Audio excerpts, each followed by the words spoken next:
Hello, everyone, and welcome into Coach Craig's Sports. This is the CFL DFS video live stream for week number 15. So crazy to say that we're week 15 already. It's been quite a ride so far. I believe I've done 10 or 11 of these, or this is my 10th or 11th, I should say. So pretty much the process I've been doing for the CFL DFS, I'll go through my sheet, kind of talk about whether or not I would play players in GPP formats, kind of cash game setting, like double ups, 50-50, stuff like that. And then kind of like some dart throws, some pay down options if you want to go there. And then a little bit of whether or not it would be underweight or overweight to certain players. It's really hard to project ownership for a CFL DFS because there's not many sites, if at all any, out there doing that ownership for CFL DFS. So makes things a little bit more difficult. Obviously, CFL does have twists and turns, it seems like, every week, but for the most part, been pretty profitable this year. So definitely have enjoyed this process. So we'll get started with there's 2 games, I believe, on Friday night and 2 games, I believe, on Thursday night this week. So we're going to start with Toronto and Montreal. So for the Toronto Argonauts, we got Chad Kelly's $12,100. Still consider him a GPP option. He has that really strong upside. Obviously, he's one of the more expensive quarterbacks once again, and he's kind of got a depleted receiver room a little bit at this point in time, even though they have pretty good depth in that receiver room. At the running back position, AJ Alouette at $9,400, still going to look like a pretty strong GPP play. Probably be slightly overweight to him this week with Chad Kelly, probably be in line with the field on him overall. If you really want to sneak Andrew Harris in there as kind of a pay down option at $3,300, you could do it. He's had a couple decent weeks here and there, but, a big field tournament, just like a couple lineups here and there, maybe if you were going to do that. For that wide receiver unit, like I said, we got a couple guys there banged up at this point in time. Curly Gittens Jr. Was $7,300. He's out this week due to a hip injury. And then we have Cam Phillips, who has not practiced on Tuesday or Wednesday due to a groin injury, and he is listed as questionable at this point in time. Probably safe to assume that he's not going to play. He's missed a couple practices here and there throughout the season due to a knee injury, so this is a new injury with the groin. Demonte Coxie, we saw him miss a couple weeks with the ankle injury, them willing to hold him out. And with how good their team has been doing, probably going to be a similar case here. So don't really expect him to play. So somebody else is going to have to step up. Demonte Coxie is obviously a good choice this week at $6,800. Devarius Daniels at $9,000. Both are going to be very viable in GPP. But there's still probably going to be somebody besides them, whether it's David Unger, Tommy Neal, or DeJuan Brissett. They could all very much be in play. Kind of pay down options if you want to mix and match them a little bit there. But, if you're playing Chad Kelly, probably the most part, most people are going to stack him with Daniels and Coxie. But, there are some cheap options available here as well. Tommy Neal did come back last week and was all right in that game, so I consider him kind of a pay down option. And then Brissett's had a couple touchdowns, a couple nice games here and there every once in a while, so he could be a very interesting option too. And then obviously Unger had like the 2 long touchdowns in 1 week, but hasn't really done much since. Then we get down to that Toronto defense at $4,700. I think they're a GPP option. You probably could roll them out in cash games if you really want to versus Montreal this week. This is a back-to-back game for them, so it does look like a pretty favorable one. I think they did play Montreal last week. Probably shouldn't quote me on that one. They might have played Hamilton last week. I can't remember off the top of my head. It's been a long week. So we get down to the Montreal Alouettes. Cody Fajardo's there at $9,300. Probably not getting to too much of him this week. More of a contrarian option than anything at this point in time. For the running backs, though, William Stanback, $7,600. He didn't practice on Tuesday or Thursday due to a head injury, although he is listed as no designated injury. No injury designation at this point in time. So he should be good to go. We'll just keep an eye out on that if they move him like IR or anything else like that. I have not seen their depth chart yet, so I will keep an eye out on that. But if he's kind of limited or he's lower on the depth chart or moves to IR all of a sudden, then Walter Fletcher, Jayshon Antwi going to be pretty interesting pay down options, especially Walter Fletcher, who's shown pretty good promise in the time that he's got an extended run. Well, then we get down to the fullbacks. We're not interested in them. For the wide receiver unit, so Austin Mack, he's still at the top at $11,700. Still very viable in GPPs. He has big weeks. He's over 1,000 receiving yards on the season, so he's going to be pretty viable once again. Julian Grant behind him, though, $9,100. I have not seen if they brought him off IR yet or not, but he is listed as full on Tuesday and Wednesday due to his hand injury. Doesn't have an injury designation at this point in time, so he could potentially be back this week. We'll keep an eye on that. Once I get more news on that, I'll leave it down in the comments below. And then Tyler Snead, if Julian Grant's out once again this week, Snead's going to look pretty good as the GPP option at $8,100. If Grant or Julian Grant plays, then I'd probably be a little bit lesser on Tyler Snead, probably in line with the field on Austin Mack, though. If Julian Grant plays, I might try to get a little bit over the field on him, but guys coming back from injury, we never quite know how much they're going to be able to play. Tyson Philpott, kind of a pay down option once again at $3,500, going to be pretty viable there. And then everybody else, not too real interested in for Montreal wide receivers this week overall. Then we get down to their defense. Their defense isn't bad, but going against Toronto, I don't think it's the most advantageous matchup, although they could be missing a couple wide receivers, so maybe it's a little bit better. More of a contrarian option if you're trying to get that direction. Then we move over to Edmonton Elks. Trey Ford is $10,700. Obviously, has that really strong rushing upside. Strong GPP play, maybe even a potential cash game option if you really want to get there. At running back, Kevin Brown's still just a GPP play. Hasn't been as involved in the receiving game as of late, so that kind of caps his upside if he's not scoring touchdowns and he's not catching passes. That kind of why he's $7,900 at this point in time, but there still is some upside to be had there. This week, we do have Stephen Dunbar Jr., the wide receiver, out due to a rib injury, so we'll see how that affects the team overall. Eugene Lewis is going excuse me, got a dry throat here.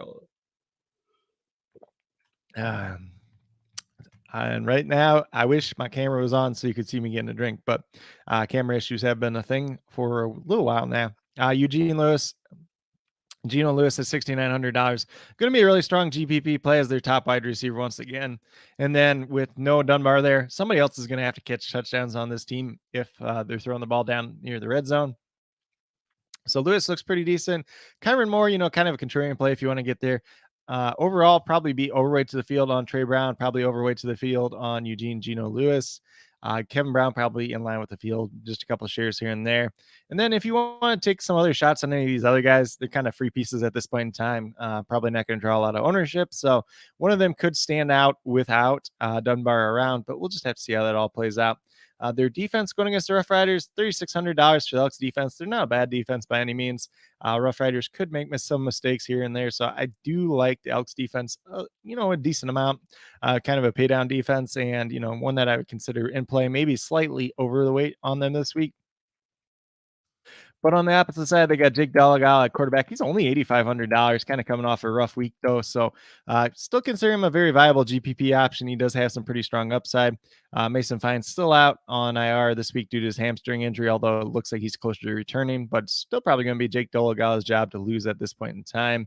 Jamal Morrow, kind of more of a contrarian play. Hasn't really done too much as of late. So $8,100, probably not getting there too often. Not really getting to the fullbacks or the backup running back there. And then for the wide receivers, Samuel Emilus is kind of the one that I'm most interested in as a GPP option. Jake Winicky is a healthy scratch once again this week on IR. Jarrett Stearns hasn't done too much as of late since Shafar Baker has returned. So we'll see how that all shakes out. But, if you want to play any of the top four wide receivers between Bain, Jones, Schaefer, Baker, Emulus, you can do that. If you want to take a shot on Jarrett Stearns, you could do that as well. So there's quite a few different options there. And then obviously Mario Alford is the punt returner. If you want to take a chance on those punt return and kick return yards, could do that at $3,300 as well. For their defense, $3,900, more of a contrarian defense this week. I'm not really getting to them too much against the Elks, especially if they can't stop the run. For the Winnipeg Blue Bombers, Zach Collaros is very much in play at $10,900. Strong GPP play, probably be slightly overweight to the field on him once again this week. Brady Oliveira, $10,800, probably ultimately be about in line with the field on him this week. We'll just have to see how that all shakes out money-wise, just because a lot of these guys on Winnipeg are pretty expensive. And then their big three wide receivers, Dalton Shane, Kenny Lawler, Nick Dominski, all viable GPP options at this point in time. Like I said last week, Dominski's been the most consistent. Dalton Shane obviously had the big week last week, but all are very viable. Probably be a little bit overweight to the field on Dominski, maybe slightly overweight on Lawler, probably in line with the field on Dalton Shane this week. And then if you want to take a shot on any of the other wide receivers, you could do it. Grant's still on IR. And O'Leary Orange, we're not touching him this week, but for the Blue Bombers defense, going against the Tiger Cats could be a GPP option at $4,900. Probably in line, maybe slightly underweight to the field on them this week, though. And for the Tiger Cats, Taylor Powell, he's coming off a pretty strong game. I think it's back-to-back weeks that he's had really strong games. So $9,400. Consider him a GPP option, especially if he can use his legs in this matchup. If he can do that versus Winnipeg, that's kind of been where Winnipeg struggled on defense this year. So I think he's an interesting play. Maybe slightly overweight to the field on him this week, but his ownership could be rising since he has played pretty well the last couple of weeks. They did get Matthew Schultz back last week. He operated as like the quarterback 3 for them, though. So not sure if he's ever going to get back into the mix or not, since Powell's actually been playing pretty well lately. Bo Levi Mitchell did at least log for practices this week, but he didn't practice Tuesday or Wednesday. So we'll see what happens ultimately with that situation down the road. Then we get James Butler at running back, $10,500. Consider him a viable GPP option once again. I will be overweight to the field on him if he ultimately ends up playing right now. He has been listed as limited Tuesday and Wednesday due to a head injury. Not sure if it's an actual like head injury or concussion. Obviously, if he's unable to practice today, probably not going to be able to go for this game. And then in that situation, Tyreek McAllister, $7,200 would look like a very good option there. He's had 2 back-to-back strong weeks, mainly on the back half of kick returning, but could be a very interesting option in that scenario. Moving down to the wide receivers, we got Tim White, $10,400, played really well as of late, so he's a strong GPP option. Probably ultimately in line with the field on him once again. Terry Godwin at $5,700, probably going to get overweight to the field on him once again, since he had that down week last week, but I'm betting on the bounce back. And Duke Williams on the 6-game IR at this point in time. We saw Omer Bayless return, have like 4 catches last week, so he could be all right. If you really want to go that direction. But $5,300 is more than I want to pay for him. I'm not too interested in the other wide receivers for them. Not too interested in that Tiger Cats defense against Winnipeg this week. Don't think it's going to be a favorable matchup for them. So kind of getting away from them. And for Ottawa, we got Dustin Crum at quarterback. He's $10,400. Not been running quite as much as of late. So I'm not really getting there too much this week. Maybe a share or 2 here and there if you're playing like multiple lineups, like we're talking, I believe, 14 max and higher if there's higher ones at this week. So that's probably something I'm not getting to. Jackson Bennett, the backup running back, limited on Tuesday, did not practice Wednesday. Could mean a couple extra carries for Devontae Williams at $7,000. Don't hate him. Probably throw him in like a lineup or 2 kind of as a filler option, though. For their wide receivers, I'm not like super in love with their wide receivers this week. So Justin Hardy's kind of the strongest one, $8,700, most consistent GPP option. Probably in line with the field on him ultimately. Really not getting to Ackland once again, but I see the upside there if he ultimately pays off. But he just hasn't done that very often this season. If you want to take a shot on some pay down options, you got Shaq Evans, you got Braylon Addison, if you want to go that direction. And then their defense, I'm not really getting to against BC this week. There is a very less than favorable matchup, and Ottawa's DBs have kind of struggled and given up a lot of big plays this season. And going against BC, that's probably not a good situation. For the Lions, we got Vernon Adams at quarterback, $12,200. GPP option, maybe even a potential cash game option if you really want to go that direction. I do like this matchup for him. And I'm going to be overweight to the field on him once again this week. And then we get down to Tycho Mazel. I think he's a fine option in GPP. He's more of like a filler than anything. So probably ultimately be in line with the field on him. LaFrance's still on IR, so not worried about him. A Lucky Whitehead, if you want to play him at $8,000, you can go right ahead and do it. He's had some decent games here and there. Alexander Hollins is my favorite wide receiver for them this week at $8,900. GPP option, potential cash game option. We'll be overweight to the field on him. Javon McCoy and Justin McInnes, if you want to take some pay down shots on them, definitely does make some sense. And then you got Terry Williams kind of kick and punt returning if you want to go that direction as well. Has not really done much of anything in the receiving department all season, though. And then Keon Hatcher, $11,500. Really high upside for him. So GPP option very strong there, too. Probably ultimately be in line, maybe slightly overweight to the field on him this week. And then Lions defense at $4,400. Think they could be a really strong option this week. So GPP, I'll be overweight to the field on them, and maybe even a potential cash game option this week overall. But with that being said, that's kind of a quick little rundown on CFL DFS for week number 15. If you guys have any additional questions whatsoever, feel free to drop them down in the comments or reach out to me on Twitter at Coach Craig Sport and be more than happy to help you over there. Also, up on Patreon, this sheet will be updated as the days move along. We'll get some injury reports tonight. And then, like I said, for the major things, I'll try to leave down in the comments too as well. Like whether or not James Butler's playing or a couple other little ones that were popping up this week. That's going to make a big impact on this week's slate. But with that being said, if you're joining me for the very first time, first of all, welcome in. Second of all, would ask that you do subscribe. Helps to build the community that we're trying to build here at Coach Craig Sports, which is one that's truly for you, the viewers, helping you with your DFS. Right now, we have MLB DFS Monday through Friday. And then we have CFL DFS once a week. We'll be doing a little bit of NFL DFS content either tomorrow or on Saturday. Just kind of going game by game how I want to attack like each game, and then kind of as the main slate overall. So if that's something you're interested in, be sure to check that out as well. That will be both for DraftKings and FanDuel, so it should make for a pretty interesting stream.